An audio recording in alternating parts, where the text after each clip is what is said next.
വികസന വിജ്ഞാന സദസ്സും ADS ഭാരവാഹികൾക്ക് ആദരവും സംഘടിപ്പിച്ചു.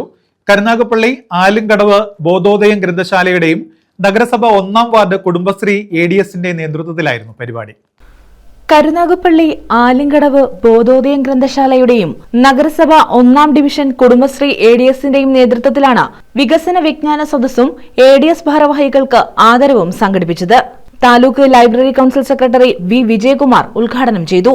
അത്തരം സന്തോഷം നമ്മളിലേക്ക് കടന്നു വരുന്നുണ്ട്. ഞാൻ എപ്പോഴും പറയുന്നതാണ്, നമുക്ക് ഒരു കാലത്ത് ഇല്ലാതിരുന്ന എല്ലാ സൗകര്യങ്ങളും ഇപ്പോൾ ഉണ്ട്. പണ്ട് കാലത്ത് നമ്മൾ ഇവിടെ നിന്ന് കരുനാഗപ്പള്ളി പോകണമെങ്കിൽ ഇവിടെ നടന്നു പോകണമായിരുന്നു. ഇപ്പം നമ്മുടെ വീട്ടിലെ എല്ലാ പോർഷനും 3 ബൈക്കെങ്കിലും ഉണ്ടാകും. എൻ്റെ കുട്ടിക്കാലത്ത് അന്ന് എൻ്റെ പഞ്ചായത്തിൽ സൈക്കിൾ ഓടിക്കുന്ന ഒരു വനിത മാത്രമേ ഉണ്ടായിരുന്നുള്ളൂ, എൻ്റെ വലിയച്ഛൻ്റെ മോൾ. അവരെ അന്ന് സൈക്കിൾ ഓടിക്കുന്ന വനിതകളെ വിളിക്കുന്ന ഒരു പേരുണ്ട്, സൈക്കിൾ കല്യാണം. ഇന്ന് നമ്മുടെ നാട്ടിൽ 2 വീലറുകൾ 70% രജിസ്റ്റർ ചെയ്തിരുന്നു സ്ത്രീകൾക്ക് വേണ്ടിയാണ്. ഒരു വലിയ മാറ്റമാണ്. അപ്പം നമ്മുടെ ഇല്ലായ്മകൾ, നമുക്ക് വാഹനമുണ്ട്, നമുക്ക് വലിയ വീടുണ്ട്, നമ്മുടെ ഡ്രസ്സിൻ്റെ കാര്യമാണെങ്കിലും പറയണ്ട. ഇപ്പോൾ ഇങ്ങോട്ട് വന്ന ആരെങ്കിലും ഒരു ചുരിദാർ എടുത്തപ്പോൾ അലമാരിൽ നിന്ന് ഒരു 25 താഴെ വീണാണ്. പിന്നെ അതെടുത്ത് മേളിൽ കയറ്റി ഇട്ട് വരാൻ വേണ്ടി തന്നെ 5 മിനിറ്റ് 10 മിനിറ്റ് താമസിച്ചിട്ടുണ്ട്. കാരണം സാധനം വീണു പോയി, അങ്ങനെ കിടക്കുന്നത് ശരിയല്ല. ഈ സ്വർണ്ണം അങ്ങ് വീട്ടിൽ വെച്ചിട്ട് സ്വർണ്ണത്തെ പോലെ ഉള്ള സാധനങ്ങൾ ധരിക്കാൻ തുടങ്ങി. ഇപ്പം സംഭവിച്ചു പലയിടത്തും.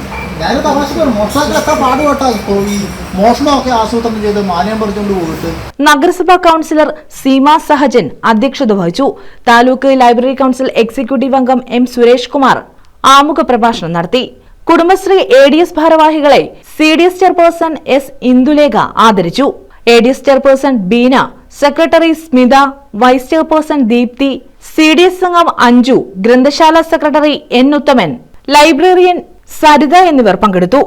നഗരസഭ CDS ചെയർപേഴ്സണായി ചുമതലയേറ്റ S ഇന്ദുലേഖയെ പരിപാടിയിൽ അനുമോദിച്ചു.